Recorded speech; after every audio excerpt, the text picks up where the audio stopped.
അഞ്ചാം ലോക കിരീടം തേടിയെത്തുന്ന ജർമ്മനി, ആഫ്രിക്കൻ കരുത്തുമായി ഐവറി കോസ്റ്റ്, ലാറ്റിൻ അമേരിക്കൻ വന്യതയുമായി ഇക്വഡോർ, ലോകകപ്പിന് യോഗ്യത നേടുന്ന ചരിത്രത്തിലെ ഏറ്റവും കുഞ്ഞൻ രാജ്യമായ കുറാസാവോ. ഗ്രൂപ്പ് ഇയിൽ എന്റർടൈൻമെന്റിന് ഒട്ടും കുറവുണ്ടാവില്ല. 2014 അർജന്റീനയെയും ലിയോണൽ മെസ്സിയെയും കണ്ണീരണിയിച്ച കിരീടം നേടിയ ജർമ്മനിക്ക് പിന്നീട് നടന്ന 2 ലോകകപ്പും ദുരന്തമായി. 2018-ലും 2022-ലും ഗ്രൂപ്പ് റൗണ്ട് പോലും കടന്നില്ല. യൂലിയൻ നെഗൽസ്മാനിന് കീഴിൽ പഴയ പ്രതാപം വീണ്ടെടുക്കാനാണ് ജർമ്മനിയുടെ വരവ്.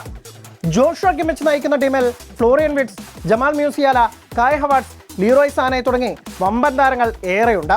വിരമിക്കൽ തീരുമാനം പിൻവലിച്ചെത്തിയ മാനുവൽ നോയറും ഗോൾ മുഖം കാക്കാനുണ്ട്. സെന്റർ ഫോർവേഡ് പൊസിഷനിൽ മുറോസ്ലാവ് ക്ലോസയ്ക്ക് ഒത്തൊരു പകരക്കാരനെ ഇനിയും കണ്ടെത്താനാവാത്തതും ഡിഫൻസിൽ വിശ്വസ്തരില്ലാത്തതുമാണ് പ്രധാന പോരായ്മകൾ. ഗോൾഡൻ ജനറേഷനുമായാണ് ഇക്വഡോർ 5ാം ലോകകപ്പിനെത്തുന്നത്. ചെൽസി താരം മോയിസസ് കൈസീഡോ, PSG-യുടെ വില്യം പാച്ചോ, AC മിലാന്റെ എസ്റ്റുപിയൻ എന്നിവരിലാണ് ലാറ്റിൻ അമേരിക്കൻ ടീമിന്റെ പ്രതീക്ഷകൾ. 12 വർഷത്തെ ഇടവേളയ്ക്ക് ശേഷമാണ് ഐവറി കോസ്റ്റ് കാൽപന്തുകളിയുടെ വിശ്വവേദിയിൽ തിരിച്ചെത്തുന്നത്. മാഞ്ചസ്റ്റർ യുണൈറ്റഡിന്റെ Amad Diallo, Franck Kessie, Seko Fofana, Nicolas Pepe തുടങ്ങി ആഫ്രിക്കൻ ടീം കിടിലൻ ടീം തന്നെയാണ്. ഈ ലോകകപ്പിലെ അദ്ഭുത സംഘമാണ് കുറാസാവോ. വെറും 1.5 ലക്ഷം മാത്രം ജനസംഖ്യയുള്ള കുറാസാവോ ലോകകപ്പിന് യോഗ്യത നേടുന്ന ഏറ്റവും കുഞ്ഞൻ രാജ്യമെന്ന നിലയിൽ ഇതിനോടകം തന്നെ ചരിത്രം കുറിച്ചു കഴിഞ്ഞു. ഗ്രൂപ്പ് റൗണ്ടിലെ 3 മത്സരങ്ങളിൽ ഒരു സമനിലയെങ്കിൽ പോലും പിടിക്കാനായാൽ കുഞ്ഞൻ ദ്വീപുകാർക്ക് ചരിത്ര ലോകകപ്പ് ഒന്നുകൂടി അവിസ്മരണീയമാക്കാം.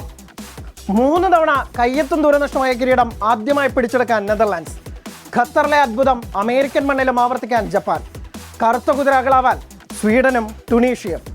എന്തും സംഭവിക്കാമെന്നതാണ് ഗ്രൂപ്പ് എഫിലെ കാര്യങ്ങൾ. ഫിഫ റാങ്കിങ്ങിലെ 7ാം സ്ഥാനക്കാരായ ഓറഞ്ച് പട തന്നെയാണ് ഫേവറേറ്റുകൾ. Virgil van Dijk, Frenkie de Jong, Cody Gakpo, Nathan Ake, Memphis Depay തുടങ്ങി മിന്നും താരങ്ങൾ ഏറെയുണ്ട് ഡച്ച് നിരയിൽ. ഇതിഹാസ താരം റൊണാൾഡ് കുമാനാണ് ടീമിന് തന്ത്രങ്ങൾ ഒതുന്നത്. ഖത്തർ ലോകകപ്പിൽ സ്പെയിനും ജർമ്മനിയും ഉൾപ്പെടുന്ന ഗ്രൂപ്പിൽ നിന്ന് ചാമ്പ്യന്മാരായി ഞെട്ടിച്ചവരാണ് ജപ്പാൻ. അമേരിക്കൻ മണ്ണിലും ബൂട്ട് കിട്ടുന്നത് ഇവർ വെറുതെ അങ്ങ് പോകാനല്ല. ഇത്തവണത്തെ ലോകകപ്പിന് ആതിഥേയ രാജ്യങ്ങൾ കഴിഞ്ഞാൽ ആദ്യം യോഗ്യത നേടിയതും ഈ ഏഷ്യൻ ടീമായിരുന്നു.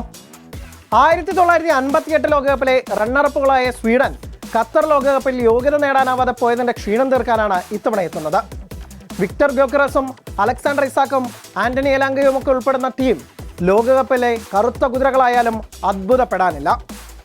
7ാം ലോകകപ്പിനിറങ്ങുന്ന ടുണീഷ്യ ആദ്യമായി ഗ്രൂപ്പ് സ്റ്റേജ് കടക്കാമെന്ന പ്രതീക്ഷയിലാണ് ബൂട്ടണിയുക.